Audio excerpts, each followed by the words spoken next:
Today I'm visiting a county famed for its red rose, its industrial heritage, as well as its beautiful countryside.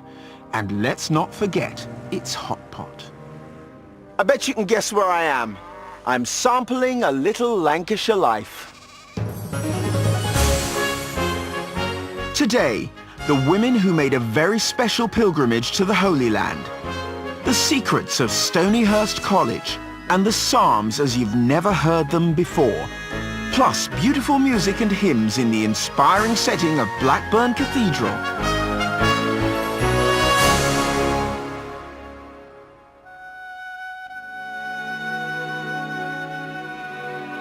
Lancashire was established as a county way back in the 12th century. It boasts one of the country's newest cities, Preston, as well as thousands of acres of rural beauty.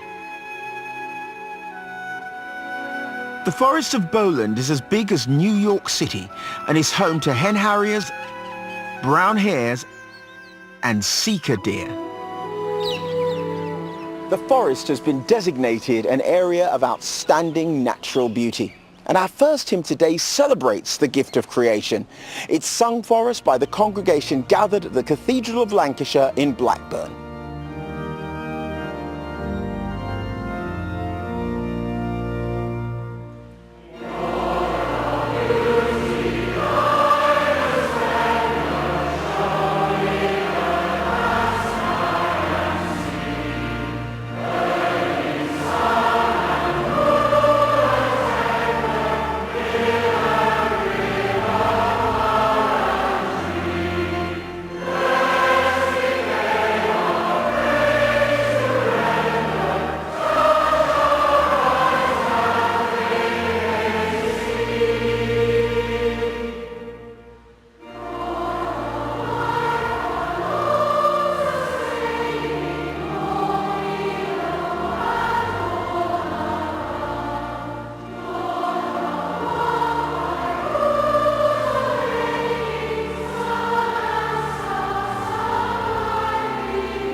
Lancashire is home to one of the UK's most important wetlands, Martin Mere.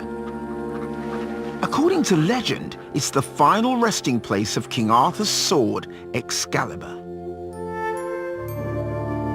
And that's Pendle Hill, scene of Britain's most infamous witch hunt, which took place in 1612.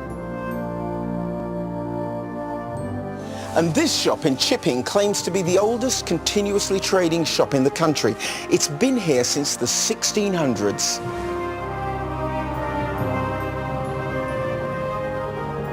The Leeds-Liverpool Canal is one of the longest in the country and runs through great swathes of the Lancashire countryside. It's a reminder of the county's industrial heritage. In the 18th century, Lancashire was the birthplace of the Industrial Revolution. Its damp climate and plentiful supply of coal and soft water made it the ideal base for the newly flourishing cotton industry. So the green and pleasant land of Lancashire's hills became dotted with mill towns like Blackburn and Burnley.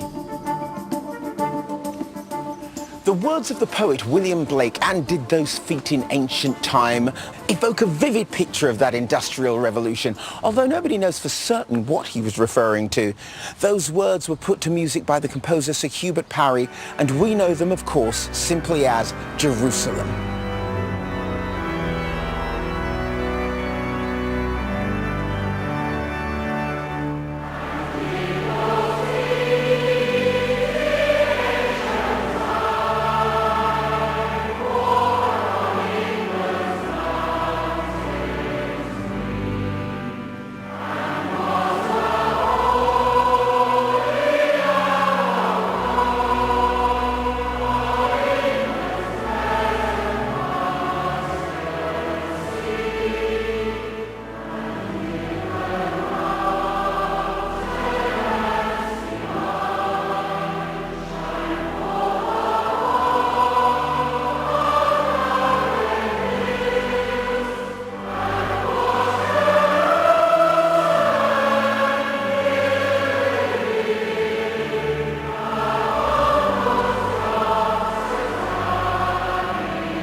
Blackburn Cathedral is one of England's newest cathedrals, but also one of its oldest places of worship.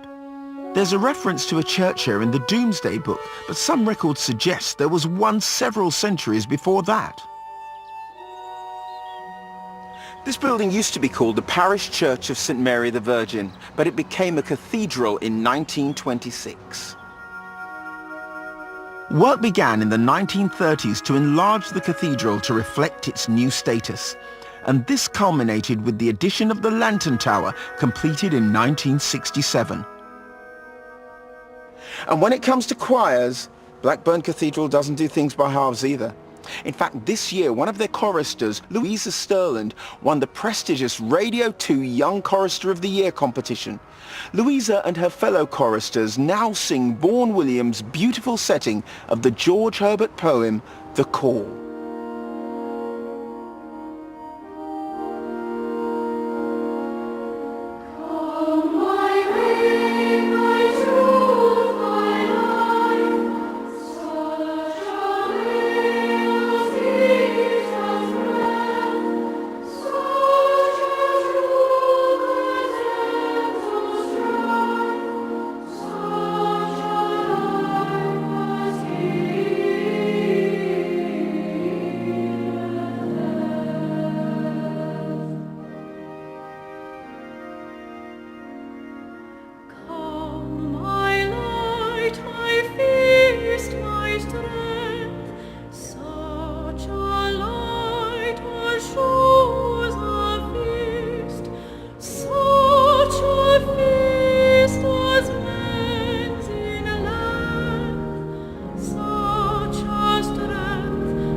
Rising living costs, changes to the benefit system, unemployment and the impact of the credit crunch mean that more and more people are in danger of going hungry.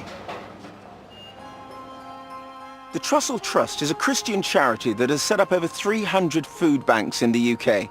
One of their latest projects is here in Blackburn. A food bank is a store of food that has been donated primarily by the church, but we do have other organisations that collect food for us. And then people who've been identified by agencies like social workers, doctors, health visitors are able to come and access that food. And we are able to give them a 3-day supply of food to tide them over a difficult spot. We see people from every section of society. We see quite a lot of single people, elderly people that have been having to pay much more for fuel to keep warm. We see families who are really struggling, particularly during holiday periods because the children are at home and they're not getting the free school meals. There you are, my love. Okay. Thank you. You get stews, you get beans, spaghetti, you get tea, coffee, sugar. You get a variety of stuff, and it really helps. It's like a lifeline, this place, for people like me. Once people have been given their food, they are offered a prayer. And in that way, we feel we're sharing God's love for them. Amen. Amen. The Christian faith is pivotal in Blackburn Food Bank. It's what motivates us, and it's what we're about, sharing the gospel. You can't read the scriptures without being aware of God's heart for disadvantaged people. There will be people in here who are underlined. That means that they are being fed over a longer period. But you will also... I very much see God working in this place. Well, there's the phrase, what would Jesus do? He would share what he could. That's what we do here. We share our time and our money and our food with people who don't have it, and they share their lives with us, which is a real privilege to be able to be part of their lives.